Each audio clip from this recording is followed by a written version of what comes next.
Hi and welcome back to the Gemhawks YouTube channel. Before we get cracking with our next Loopy Cab Frame technique, I wanted to talk to you very briefly about a couple of workshops I've got coming up 2020 on the 2nd and 3rd of May. Now they're taking place down in beautiful Gosport, which is near to Portsmouth, and they're back to back, one's on a Saturday, one's on a Sunday. All details can be found on my new Monday store. One day we're going to be learning how to create a tree of life, and if we get cracked through that I will show you some different variations for framing it. And on the other day we're going to be looking at a chaos bangle. Now this is completely made from wire and gemstones, there are no components, it's all entirely handcrafted. So I'm hoping that you'll be able to join me for one or both of those dates. There is a cheeky discount if you book for both dates. So we're going to get cracking on another technique for utilising that Loopy Cab Frame which we created in part 1, the Loopy Cab Frame technique, and each week I'm going to try and bring you a different way of using that same frame, and as you practice you'll get so much quicker at creating it, but there's lots of different ways that you can use it to set your cabochon. So today we're going to look at a nice coiled effect over the front of your cabochon, and then almost a corseted woven design for the back. So if we come down to the board, I will show you what we're going to make. So we've got our cabochon frame which we've created now with that lovely Loki style bail at the top there, and this has been made to fit this lovely piece of chrysoprase. Now the basics of the technique are, to begin with, we're going to create a little frame using 0.4mm gauge over the back so that the cab will fit safely inside and will not go through, and then over the front we're going to use quite a simplistic design so as not to cover too much of the beautiful markings, but at the same time to give some interest, and you can use whatever colour wires you like. So I'm going to show you how to create the little coiled section, then I'm going to show you how to create a safe housing at the back of the design for the cab to sit on perfectly and safely, and then we will look at creating that double spiral effect that will sit over the front and keep the cabochon, in position safely and still allow the surface beauty to shine out. So I have got a length of 0.4mm gauge wire which I'm initially going to use to create a safe back for the design. So at the moment we're looking at the front, I'm just going to flip that over. I'm going to find the end of this length of 0.4mm gauge. Now this is overly long, it's around about 50 centimetres, half a metre, which is longer than we'll need, but I do just want to have more than I need rather than having to add on. So I'm just going to pick a point and I'm going to wind around the frame 3 or 4 times just to get a nice secure grip in position. And what you'll see is I'm taking the tail all the way around the outside of the frame a few times. Give that another turn before I trim away, always placing the cutters first and making sure that I'm going to cut the correct section. And in doing this we have got the wire coming over the back, so I'm just going to make sure that this end section is sitting neatly so that it doesn't trouble me later. And all I'm going to do here is run around and across a couple of times. You can be minimalist or you can be really secure. I'm going to run all the way around the outside, up through the centre, and then draw that elongated tail through. Catches on the tools, it will do that. And then I'm going to just slip that up inside one of the loops. I'm going to take the end, pop it back through here.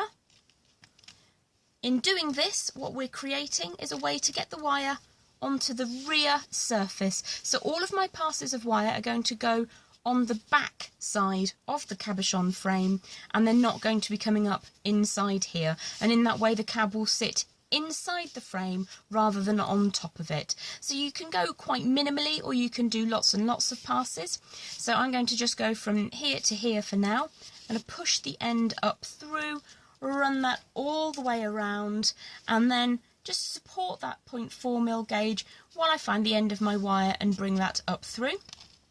One of the reasons I'm working with a very long section of wire here is that it means I don't have to add on any extra wire when it comes to adding the loopy section or the coiled section which we're going to put on the front of the cab. So that's nice and firmly in position. Again, the wire is at the back of the frame, it's not sitting over the front, and when we pop the cab into position it will sit inside the frame rather than be elevated away from it. We want it to be nice and secure.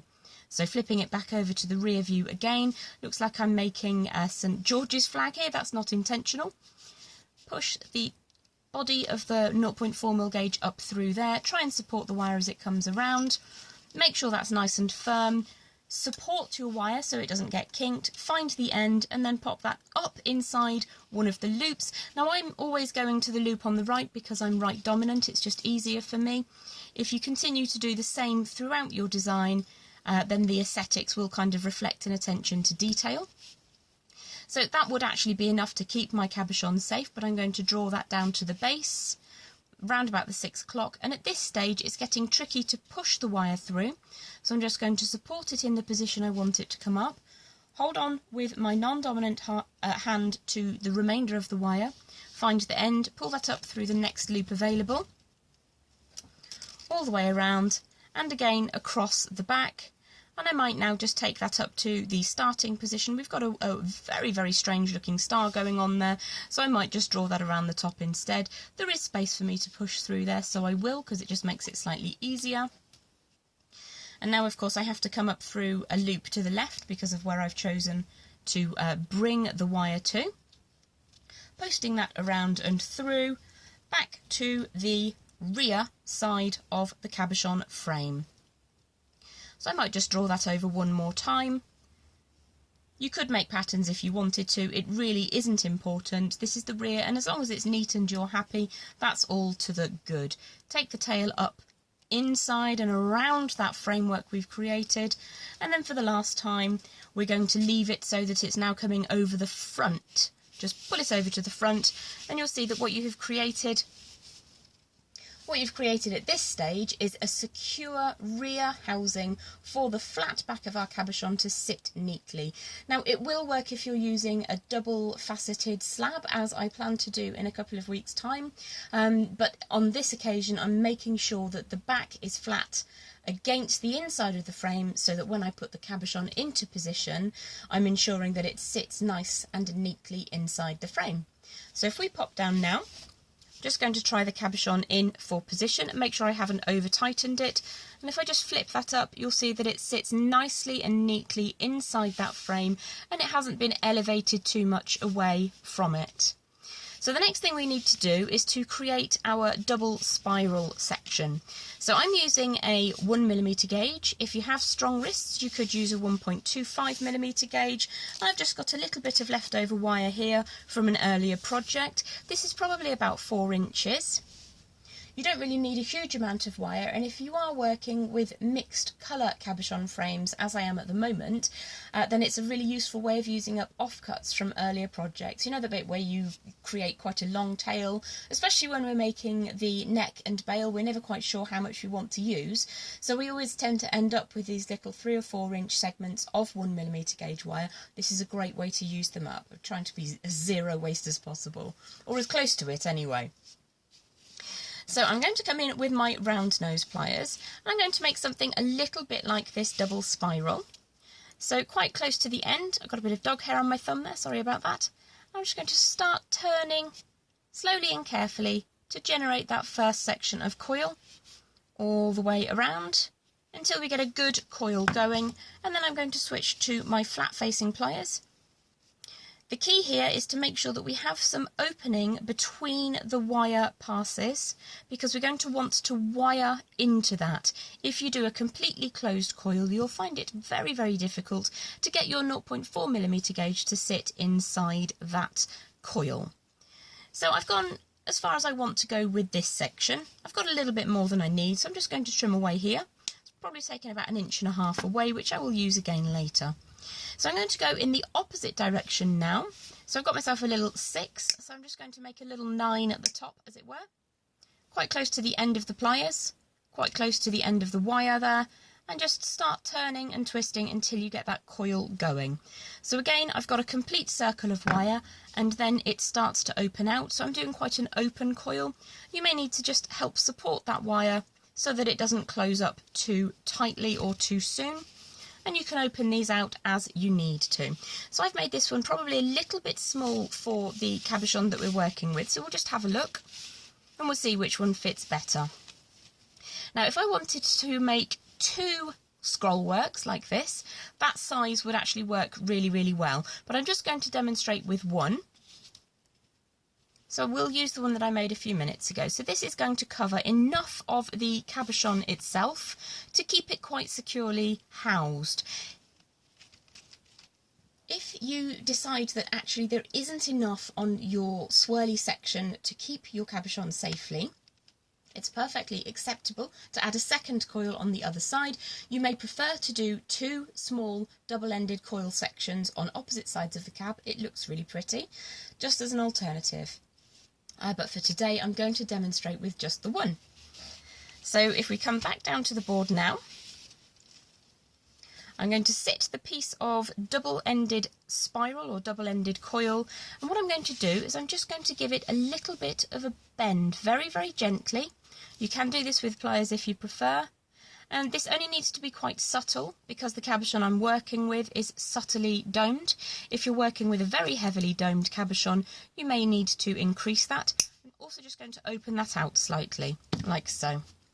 So I want to pop that back on and just make sure that I'm happy with the aesthetics. I think probably I need to just open this out ever so slightly, like so. And if you need to return with pliers, you absolutely can. It's not a problem. So I'm just going to open that out.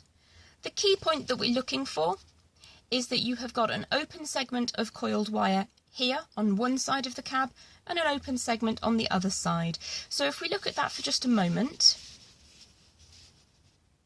if it would like to sit still, I can estimate that that will keep that cabochon quite safely. But as I mentioned earlier, if you needed to add a second coiled section, you absolutely can. So to make my life easy, I've got my wire coming up as we looked at a moment ago. And I'm just going to start by wiring that first side on without the cabochon in position.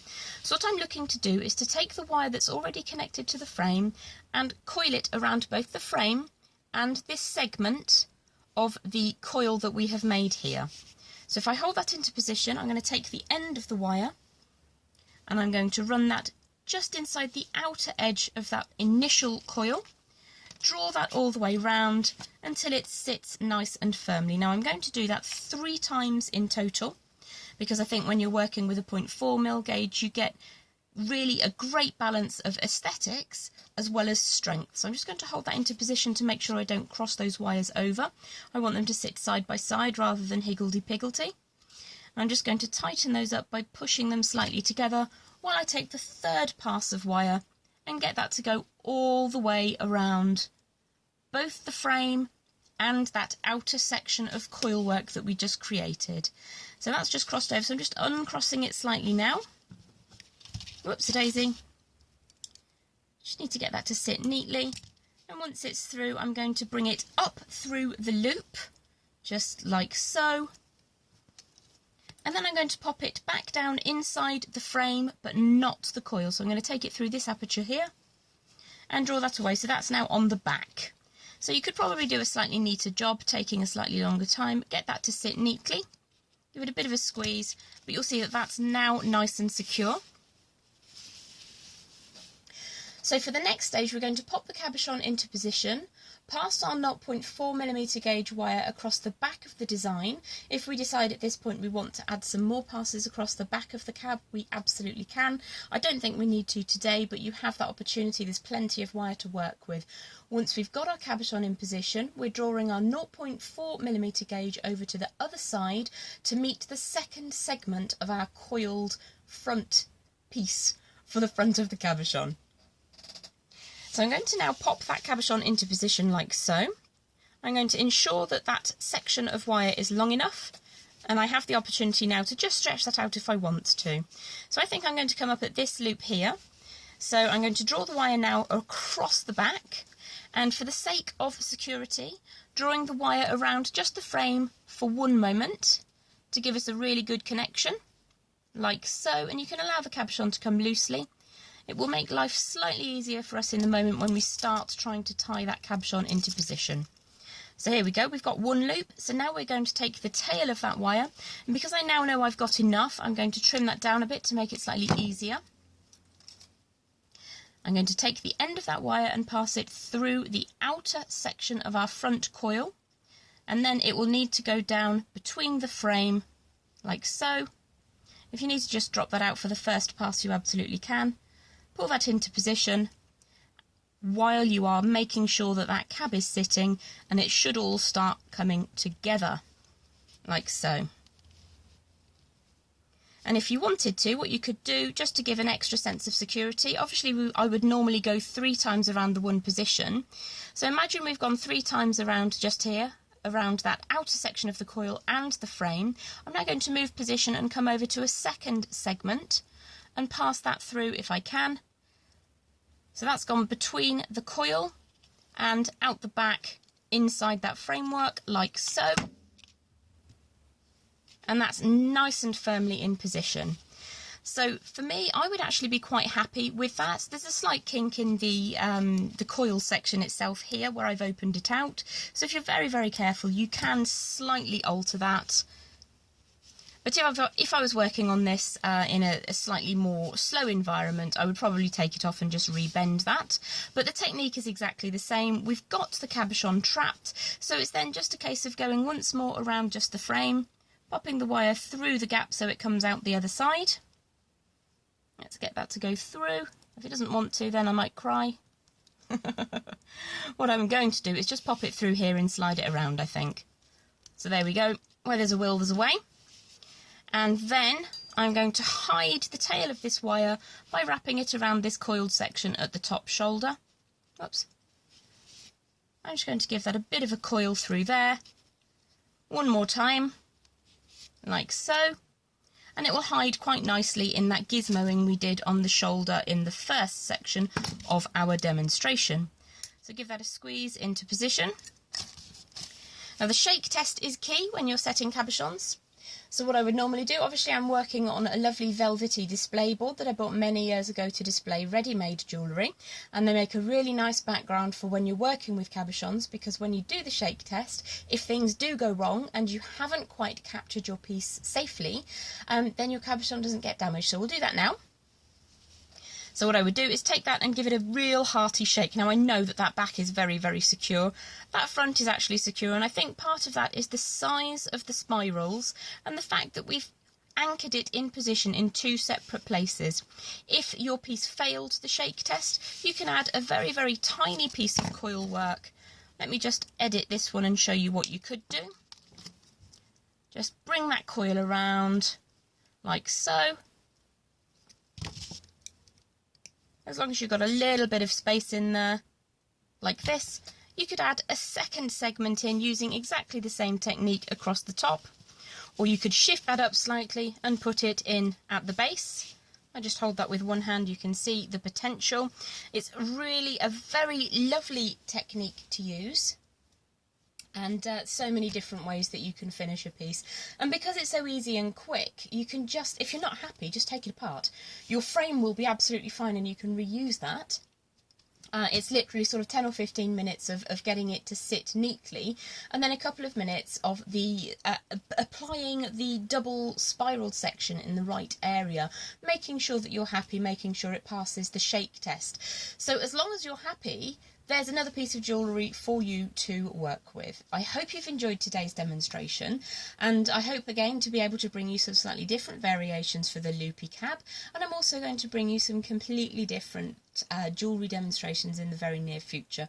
Thank you very much for joining me today. I hope you've enjoyed the demo. I hope you're still enjoying the channel. Do feel free to share the YouTube channel and of course any of the posts on Facebook and Instagram. And I will be back on Monday the 10th of February at 8 PM for my regular Facebook Live. I look forward to seeing you soon. Bye bye.